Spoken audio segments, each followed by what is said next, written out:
पिछले विधानसभा के चुनाव में कैसे घूम घूम कर बताते थे कि जाओ जाकर पूछो अपने बाप दादा से 15 साल पहले का बिहार कैसा था।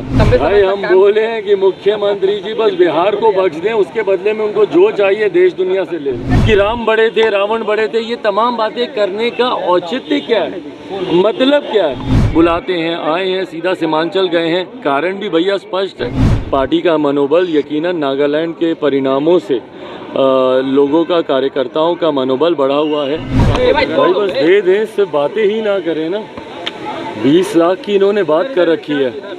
देखिए, सिर्फ घोषणाएं करने से चुनावी वर्ष में मुख्यमंत्री जी जान रहे हैं कि कभी भी बिहार में चुनाव होंगे, और कभी भी इसीलिए होंगे क्योंकि जिस तरीके से इनके घटक दल ही इनके ऊपर दबाव बना रहे हैं, तो ऐसे में मुख्यमंत्री नीतीश कुमार जी ये बात जानते हैं कि कभी भी ऐसी परिस्थिति उत्पन्न हो सकती है कि बिहार में मध्यवर्ती चुनाव हो। ऐसे में सिर्फ घोषणाएं करना कि हम इतने लाख को ये देंगे तो उतने लाख को हम वो देंगे, भाई पिछले 18 साल से जो मुख्यमंत्री हैं वो आज भी अगर उनको घोषणाएं ही करनी पड़ी कि हम ये देंगे, और जब कोई रोज़गार मांगने जाता है तो आप उन पे लाठियाँ चलाते हैं। भाई हम लोग तो स्वागत करेंगे अगर आप सही में जो बातें आप कह रहे हैं, अगर आप उन बातों को पूरा कर दें तो हम लोगों से ज़्यादा खुशी और किसी को नहीं होगी। पर ये बातें आपकी सिर्फ बातें रह जाती हैं, इसीलिए बिहार की जनता आपके ऊपर विश्वास नहीं कर पाती है। आपराधिक घटना बढ़ गई है, रामचरितमानस लेके आते हैं तो कोई राम पे सवाल खड़ा कर रहे हैं, सदन में आते हैं तो कोई हनुमान। अब बताइए, ये सारी बातें करने वाली बातें हैं क्या? राम थे, राम नहीं थे, ये तमाम बातें मैं बार बार हम कहते हैं ये आस्था का विषय है। भाई जो चीज़ आपके लिए सबसे ज़्यादा महत्वपूर्ण हो सकती है, संभवतः वो दूसरे व्यक्ति के लिए नहीं होगी।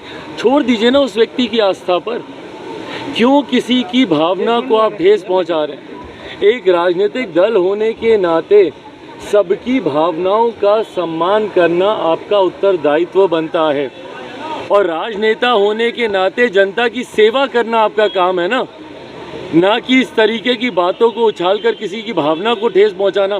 क्या मिल जाएगा भैया ये सारी बातें बोल के कि राम बड़े थे, रावण बड़े थे, ये तमाम बातें करने का औचित्य क्या है, मतलब क्या है। आज की तारीख में भैया आप एक सरकार का हिस्सा हैं, आप लोगों को बेहतर स्वास्थ्य, बेहतर शिक्षा, बेहतर रोजगार कैसे दें, अपराध से कैसे आप लोगों को सुरक्षित रखें, ये जिम्मेदारी है ना आपकी।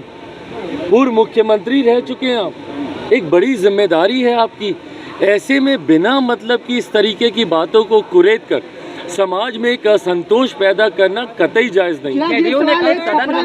नेता का अपहरण के बाद सवाल कानून व्यवस्था पे उठ रहे हैं, हालांकि वो डॉक्टर भी लापता है, डॉक्टर संजीव भी अब तक नहीं मिले हैं। एक बार फिर से कहा जा रहा है कि भाई लालू यादव, जंगल राज वापसी हो गई, किडनैपिंग शुरू। भाई देखिए, जंगल राज नहीं पता क्या था, कैसा था। जंगल राज हम लोगों को मुख्यमंत्री नीतीश कुमार जी ने ही बताया था कि अरे 90 का दशक जंगल राज का दशक होता था।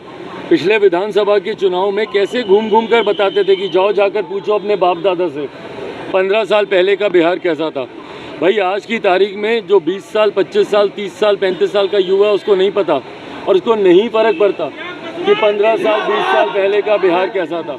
उसको फ़र्क इस बात से पड़ता है कि आज का बिहार कैसा है।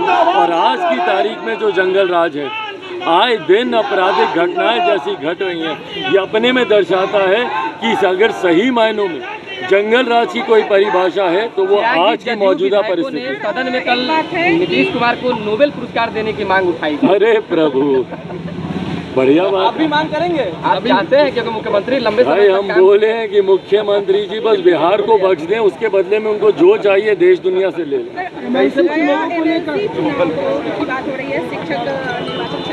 कहा जा रहा है कि आप ही की वजह से पशुपति पारस को टिकट नहीं दिया गया। भाई मैंने अपना विरोध जरूर दर्ज मैंने कराया था कि भाई अगर एक तरफ जहां गठबंधन की बातें हो रही हैं और ऐसे में अगर किसी दूसरे को अगर इस तरीके से सीट देने की अगर बात की जाती है, मुझे इस चुनाव में चुनाव नहीं लड़ना था, इस बात को मैं स्पष्ट कर दूं। मात्र एक सीट को लेकर मैंने पहले भी कहा है कि एनडीए से गठबंधन की चर्चाएं चल रही हैं, पर जब तक तमाम बातें क्लियर नहीं हो जाती, Bihar first, Bihari first vision document को लेकर हो, लोकसभा की सीटों को लेकर हो, विधानसभा की सीटों को लेकर हो, तब तक किसी भी तरीके की गठबंधन की घोषणा करने का मतलब नहीं।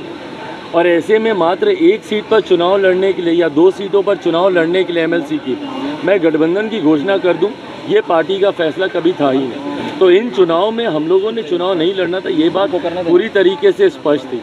बट हाँ, जिन लोगों ने पार्टी को धोखा दिया है, उन लोगों को गठबंधन में रखकर उन लोगों को चुनाव लड़ाकर गठबंधन की बातें आगे बढ़े, ये भी संभव नहीं। तेजस्वी यादव को लगातार समन भेजा जा रहा है, लेकिन वो तेजस्वी यादव को लगातार समन भेजा जा रहा है, लेकिन वो हाजिर नहीं है। 25 तारीख को हाजिर होने की फिर से बात कही गई। लगता है कि कुछ डर है कि भाई मुझे लगता है ये एक न्यायिक प्रक्रिया का हिस्सा है। मैं बार बार मैं इस बात को मानता हूँ कि अगर आपके पास आपने कुछ गलत नहीं किया तो आपके पास डरने के लिए या कुछ छुपाने की कोई वजह नहीं होगी। न्यायिक प्रक्रिया है, अगर आप सही हैं तो उतनी ईमानदारी से आप बाहर भी आए। आप समर्थन में हैं और आपकी वजह से चिराग पासवान को टिकट नहीं मिला, तो ये रिश्ता क्या कहलाता है बीजेपी के साथ? मुझे टिकट नहीं मिला, मुझे टिकट चाहिए भी नहीं था भाई। मैं बार बार मैं कह रहा हूँ, रिश्ता पूछा जा रहा है बीजेपी जब आप गठबंधन अगर आप तय करते हैं तो बहुत सी बातों को मद्देनजर रख के गठबंधन तय किया जाता है। एक सीट पे चुनाव लड़कर कोई गठबंधन की घोषणा नहीं होती, या एक चुनाव जहाँ पे 4 या 5 सीटों पे चुनाव चल रहा है, इस पे गठबंधन तय नहीं किए जाते। जब तक विजन डॉक्यूमेंट को लेकर क्लैरिटी नहीं हो, गवर्नमेंट एजेंडे को लेकर क्लैरिटी नहीं हो, लोकसभा विधानसभा की सीटों को लेकर क्लैरिटी नहीं हो। भाई हम लोग का लक्ष्य ये 5 एमएलसी के चुनाव नहीं है, हम लोग का लक्ष्य 2024 के लोकसभा के चुनाव, विधानसभा के चुनाव है। गठबंधन की घोषणा होगी तो वहाँ की तमाम बातों को तय कर कर ही गठबंधन की घोषणा। अंतिम सवाल बैठक हुआ है दिल्ली में आप लोगों की, कहा जा रहा है कि अब आप लोग अपनी समीक्षा की है कि अब हम लोग मतलब पूरे ये में चुनाव लड़ सकते हैं, और क्या कुछ समीक्षा में बाहर निकला है बातें? बिल्कुल, राष्ट्रीय परिषद की बैठक दिल्ली में बुलाई गई थी। लोक जनशक्ति पार्टी रामविलास के संविधान के अनुसार ये पार्टी की सबसे बड़ी बॉडी होती है। हम लोग की राष्ट्रीय कार्यकारिणी एक इम्पॉर्टेंट बॉडी है, बट उससे भी बड़ी बॉडी जिसमें देश भर के जिला अध्यक्ष उस दिन उपस्थित थे। देश का शायद ही कोई जिला ऐसा होगा जहां से उपस्थिति लोगों की उस बैठक में नहीं थी।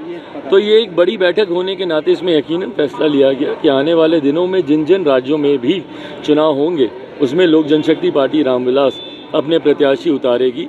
पार्टी का मनोबल यकीनन नागालैंड के परिणामों से लोगों का, कार्यकर्ताओं का मनोबल बढ़ा हुआ है। अगर नागालैंड जैसे राज्य में जाकर पार्टी इतना बेहतरीन प्रदर्शन कर सकती है तो ये उम्मीद है कि बाकी राज्यों में भी आने वाले समय में जहाँ जहाँ पे चुनाव है, अगर हम लोग, हमारे पार्टी के कार्यकर्ता, नेता मेहनत कर लेंगे तो वो दिन दूर नहीं। 2 राज्यों में पार्टी को मान्यता आज की तारीख में प्राप्त हो गई है। 2 और राज्यों में अगर प्राप्त हो जाती है तो राष्ट्रीय पार्टी का दर्जा लोक जनशक्ति पार्टी रामविलास को मिल जाएगा। उस लक्ष्य की ओर पार्टी के कार्यकर्ता मजबूती से संकल्पित होकर अब आगे बढ़ेंगे। सवाल है, ओवैसी सीमांचल दौरे पर आ रहे हैं, सीमांचल दौरे पर ओवैसी आ रहे हैं, 2 दिवसीय दौरे पर, क्या कहेंगे? कहा जा रहा है मुस्लिम वोट को एक दूर करने की प्लानिंग चल रही है, एक साथ करने का हो रहा है। भाई वो उनकी अपनी रणनीति का हिस्सा हो सकता है, वो आ रहे हैं, बट ये जो तुष्टीकरण की जो राजनीति होती है, जहाँ पर आप जाति के हिसाब से, धर्म के हिसाब से आप लोगों को अपनी तरफ बुलाते हैं, आए हैं, सीधा सीमांचल गए हैं, कारण भी भैया स्पष्ट है, क्योंकि वहाँ पर एक समुदाय विशेष की जनसंख्या ज़्यादा है। ये तुष्टीकरण की राजनीति का मैं कभी भी समर्थक नहीं रहा हूँ। अगर आपको किसी भी राज्य की, या अगर ओवरऑल अगर आपको बिहारियों की या भारतीयों की भलाई या विकास की बात करनी है तो आपको सबको साथ लेकर चलना है।